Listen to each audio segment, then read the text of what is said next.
घुसरवाडी येथे गेल्या 22 दिवसांपासून उपोषण सुरूच महाराष्ट्रातील अनुसूचित जमाती कोळी, महादेव कोळी, मल्हार कोळी, दोर कोळी, टोकरे कोळी आदी अनुसूचित जमातीतील कोणत्याही प्रकारच्या जाचक अटी न ठेवता सरसकट अहमदनगर जिल्ह्याच्या धर्तीवर जात प्रमाणपत्र व जात वैधता प्रमाणपत्र देण्यात यावी, या मागणीसाठी अकोला जिल्ह्यातील घुसरवाडी येथे गेल्या 22 दिवसांपासून उपोषण सुरू आहे। येथील सामाजिक कार्यकर्ते विजयकुमार घावट हे गेल्या 14 ऑगस्ट पासून अर्थातच 22 दिवसांपासून न्याय मिळेपर्यंत बेमुदत उपोषणास बसले आहेत। या उपोषणाचा 22वा दिवस असतानाही अद्यापपर्यंत शासनाने उपोषणाची दखल घेतली नसल्याचा आरोप उपोषणकर्त्यांनी केला आहे। त्यामुळे 4 सप्टेंबर रोजी चोहट्टा बाजार येथून समाज बांधवांनी टू व्हीलर रॅली आरक्षण आमच्या हक्काचं नाही कुणाच्या बापाचं हर हर महादेवच्या नारे लावत चोहट्टा बाजार ते घुसरवाडी पर्यंत काढली टू व्हीलर रॅली। मागण्या पूर्ण होईपर्यंत उपोषण सुरू राहणार नाही तर समाजासाठी शहीद झालोच चालेल असं उपोषणकर्ते यांनी सांगितले आहे।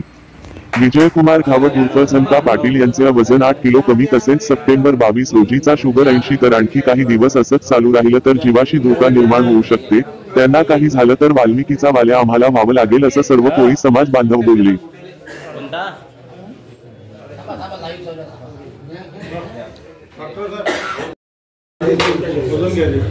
वजन 64 आहे। पहिले किती होतं डॉक्टर साहेब? 72.500 होतं। आज किती आहे? आता 64.500 आहे। किती किलो कमी झालं? 8 किलो कमी झालं। 22 दिवसात 8 किलो। घावट यांना दंडवत करून आज विजयकुमार घावट हे आपल्या जातीसाठी 22 दिवसापासून आमरण उपोषणाला बसलेले आहेत। तरी या समाजाला आणि या शासनाला या गोष्टीची अजूनही जाग येत नाही। ज्या दिवशी हा समाज जागृत होईल त्या दिवशी वाल्मिकीचा जर वाल्या झाला तर या समाजाला भारी जाईल। आतापर्यंत जे चालू आहे ते व्यवस्थित चालू आहे। जर विजयकुमार यांना जर काही झालं, कोणत्या गोष्टी जर समजा काही दुखापत झाली तर या शासनाला आम्ही सोडणार नाही। आणि जे समाजाचे जे शासनाचे ठेकेदार आहेत ते येऊन आमच्या कुणाला पानं पुसतात, या ठेकेदाराला आम्ही गावबंदी करू, आम्ही कुणाला येऊ देणार नाही आमच्या गावात। हे मला या शासनाला सांगायचं आहे। या गोष्टीहून एक स्पष्ट होते की हे शासन जे आहे फक्त कोळी समाजाला जाणून बुजून कोळी समाजाला अत्याचार करत आहे। कोळी समाज हा यांना भीक मागत नाही। डॉक्टर बाबासाहेब आंबेडकरांनी हे संविधानात आपल्याला लिहून दिलेलं आहे, आम्ही आमचा हक्क मागत आहोत, आम्हाला कुणा भीक मागत नाही, आम्हाला यांची भीक नको, आमचा हक्क पाहिजे। तुम्ही जे लोक भाऊच्या मागे जाता, दादाच्या मागे जाता, काही नाही आहे। बर्थडेच्या दिवशी मटणा खाऊ घालतात, दारूवा पेचता, इलेक्शन झाले की गांडीवर लाथा मारतात। मी सरळ बोलतो दादा, काही कोणा घरी खायला नाही लागत। जो समाजाने झडत असेल त्याच्याच मागे झडा, नाही तर काही अर्थ नाही कोणाची कोणा नांदी लागून।